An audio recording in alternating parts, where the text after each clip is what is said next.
வணக்கம் மக்களே, அனைவருக்குமே வணக்கம். சற்று முன்பு கிடைக்கப்பெற்ற ஒரு அதிமுக்கியமான ஒரு தகவல் என்றே சொல்லியாக வேண்டும். என்ன தகவல் அப்படின்றத அடிப்படையாக பார்ப்பதற்கு முன்பு நீங்கள் இப்போ தான் நம்ம சேனலுடைய புதிய பார்வையாளராக இருந்தீங்கன்னா மறக்காமல் நம்மளோட சேனலை சப்ஸ்கிரைப் செய்து கொள்ளுங்கள். வாங்க வீடியோக்குள்ளே போகலாம்.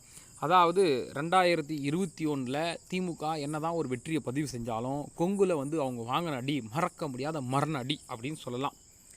இப்படி இருக்கக்கூடிய சூழலில் 2026 நடைபெற உள்ள சட்டமன்ற தேர்தலில் கொங்குல எப்படியாவது வெற்றி வாகை சூடிவிட வேண்டும் அப்படின்று முதலமைச்சர் கேட்டிருக்காரு.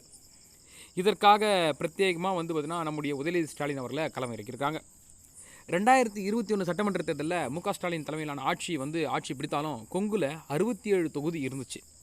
இந்த 67ல் 24 இடங்களில் மட்டுமே திமுக கைப்பற்றியது குறிப்பிடத்தக்கது. கோவையில், தருமபுரியில் ஒரே ஒரு தொகுதியில் கூட திமுக கூட்டணி வெற்றி பெறல. மொத்தமே அதிமுக கூட்டணி சுழல் வேகத்தில் சுழட்டை எடுத்திருக்காங்க. 2021 சட்டமன்ற தேர்தலை அடுத்து நகர்ப்புற உள்ளாட்சி தேர்தல் என 2024 மக்களவைத் தேர்தல், ஈரோடு கிழக்கு இடைத்தேர்தல், இப்படி எல்லாத்துலேயும் பார்த்தீங்கன்னா திமுக கூட்டணி சிறப்பான வெற்றியை பதிவு செஞ்சது. இதற்கு முக்கிய வியூக வகுப்பாளராக செந்தில் பாலாஜி செயல்பட்டார் என்பது உலகம் அறிந்த உண்மை. இப்படி தீவிர களப்பணியாளர்களின் பங்கு முக்கியத்துவமாக இருந்தது. ஆனால் இவர் மீதான வழக்குகளை தற்பொழுது தூசி தட்டி நெருக்கடியை கொடுக்க காய் நகர்த்துறாங்க டெல்லி தலைமை.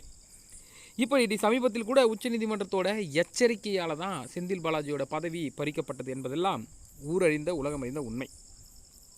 எனவே தேர்தல் பணிகளில் தீவிரம் காட்டினால்தான் மீண்டும் டெல்லியின் நெருக்கடிக்கு ஆளாக வேண்டி வரும் செந்தில் பாலாஜி. அதனால் கொங்கு மண்டலத்தில் சரியான நபரை களத்தில் இறக்கிவிட வேண்டும் அப்படின்னு சொல்லிட்டு மு.க. ஸ்டாலின் நினச்சிருக்காரு. அதற்காக தன்னுடைய சொந்த மகனும் திமுகவுடைய துணை முதலமைச்சருமாக இருக்கக்கூடிய உதயநிதி ஸ்டாலினை களத்தில் இறக்கியிருக்காங்க.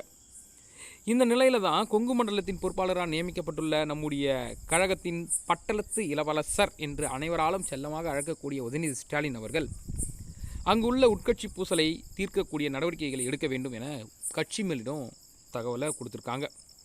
அது மட்டுமின்றி கூட்டணியோட எப்படி சுமூகமான போக்கை கையாளணும், யார் வேட்பாளராக நிறுத்தினாலும் அவர்களை வெற்றி பெற செய்யணும், ஆப்போசிட் கோஷ்டி மோதலை தடுக்கணும், அவங்கள சமாதானப்படுத்தணும் என ஏகப்பட்ட பொறுப்புகள் நம்முடைய உதயநிதி ஸ்டாலினுக்கு கொடுத்துருக்காங்களாம்.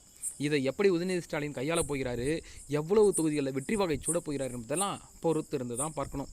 மேலும் இது போன்ற அரசியல் சம்பந்தமான நிகழ்வுகளை உடனுக்குடன் தெரிந்து கொள்ள நம்மளோட சேனலை மறக்காமல் சப்ஸ்கிரைப் செய்து கொள்ளுங்கள். நன்றி, வணக்கம்.